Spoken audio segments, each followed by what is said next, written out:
A question for both of you.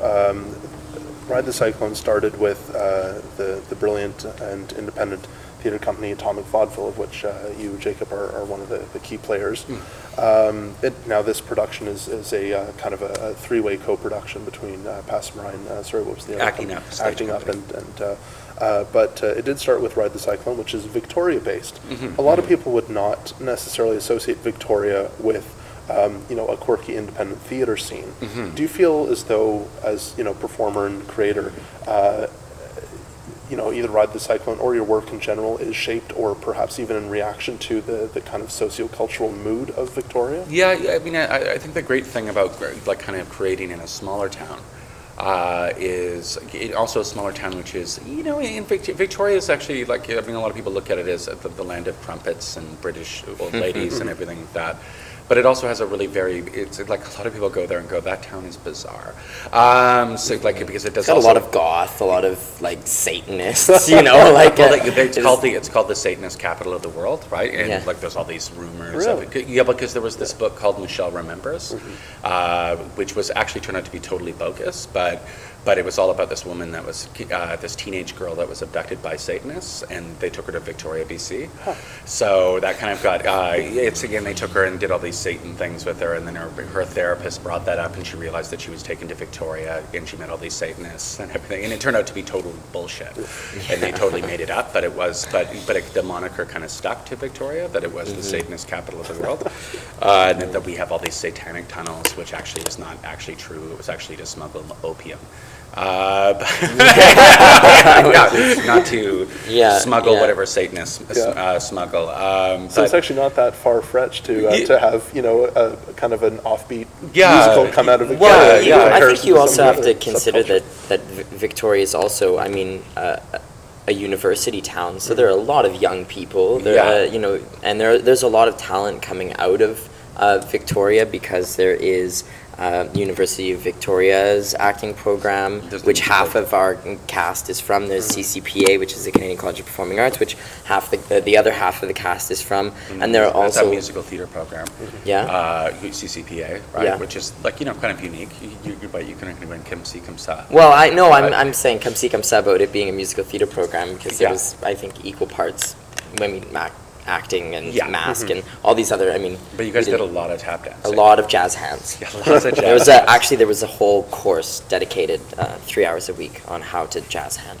Really? No, I'm totally If I go, I'm going to see a giant Bob Fosse sculpture. And also, I would say that Victoria, in terms of the artistic scene, has a very interesting aesthetic.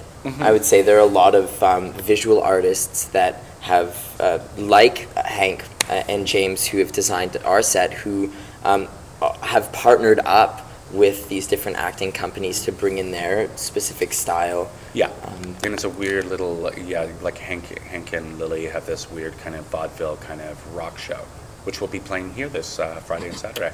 But also, so in terms of Victoria, and also just kind of it's not a very big town, so you really have to create your own work. But the great thing is, when you do create your own work, first off, there's a very supportive audience there.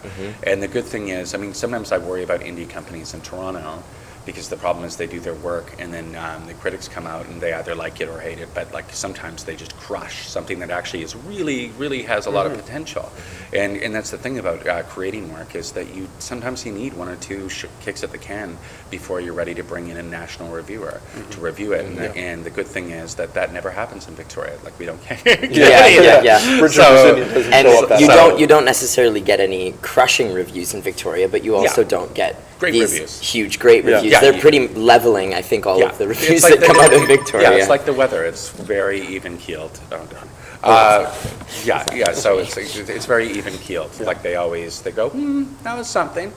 Yeah, okay. But that's even if you do a great show, they're like, that was okay. I think what's I think that what that comes out of, though, is that truly the reviewers in Victoria and the independent bloggers and the people that are kind of behind the comments that come about shows that happen in Victoria, is that none of them want to see a show fail. So there really are no reviews that are out to or blogs that are out there that really like to see a show And sink their fail teeth in and and sink their teeth into it. They want to see audiences come out, and it's surprising the amount of work that happens simultaneously in Victoria. I mean, there are probably at any given time 12 productions running at the same time, and most of the time you will see full houses, which is absolutely incredible in comparison to Vancouver, say, where you've got just as much work happening in Vancouver, but it really doesn't seem like there's an artist mentality there. Well, you've got like 3 times more work actually happening probably in Vancouver. It's a hard city to crack. Yeah, it's a hard city to crack because there's a lot of mountain biking to be done. And drum circles. Yeah, exactly. And drum circles. Yeah, and drum circles and dog walking. Now, speaking of supporting pieces and getting kind of big reviews out there and momentum, Ride the Cyclone is certainly getting a hell of a lot of attention. And I heard that you had a couple of very important visitors in the audience on Friday night. Yeah. Can you tell me anything about that? Were you there? Are we talking about you? No. I'm just kidding. I'm just joking. I'm thinking, we're getting all this attention. We're doing a great interview right now. Yeah, so we've got a producer guy who's picked up the show in terms of, or he's, it's I always forget what it's called. It's called Optioning It. So he invited a bunch of his producer friends from New York to watch the show, and I mean, right now it's in such the initial stages, so I have no idea what's going to happen. Like, that just all feels very surreal to me, and I never want to hype it up because we're always afraid of being waiting for government. Yeah. We're going to New York, and then like 3 years later, are you at New York? No. Well, who knows, right? Or, So it is. It just feels very surreal to me, but it's So they're certainly looking at it as something. And these weren't kind of nobodies. I mean, if I remember correctly, 2 of the guys there were the producers of Book of Mormon, which one of the guys was. One of the guys was. One of the guys, which is, I mean, just in itself, kind of dominating the Broadway landscape at the moment. Absolutely. I mean, so that's really great. I mean, that they've come and checked it out or anything like that. And so it's, it's like my biggest thing is it would just be really great to, for like a Canadian show, and that's one thing I should emphasize with Ride the Cyclone is it's unabashedly a Canadian show, right? Like, it takes place in Canada. They're all Canadians. There's a lot of jokes that would go sail right over an American's head. Like CPAC, they go, "What the hell is that?" Do you have any fears that if given over to an American producer that some of the control would be lost? That say those jokes, or that it's moved from Saskatchewan to say like Iowa or Dakota or anything like that. Yeah, I mean, I think the thing is, I mean, within those contexts, fortunately, whatever we would ever do with the show, I would not be comfortable setting it in any other place other than Canada. I could not put it. I mean, I know, like, say, Dakota, or like the comparable, but it's Midwestern not comparable towns. But I would feel like such a suckhole if I actually changed the location just so that it was American.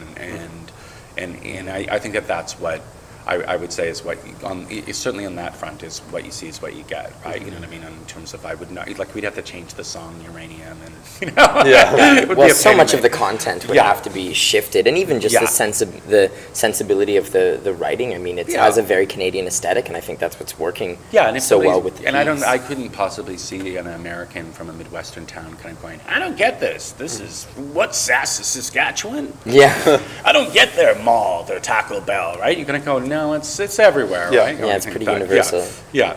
I think, at least in North America. I think as well, the one thing just with all of this, the talk of, producers in the show getting picked up and not getting picked up and all this stuff, I think beyond that, what's really exciting to see about the show, or what's happening with the show, is across the board, across Canada, there's actually a real excitement about the show, and I think people really do want to see it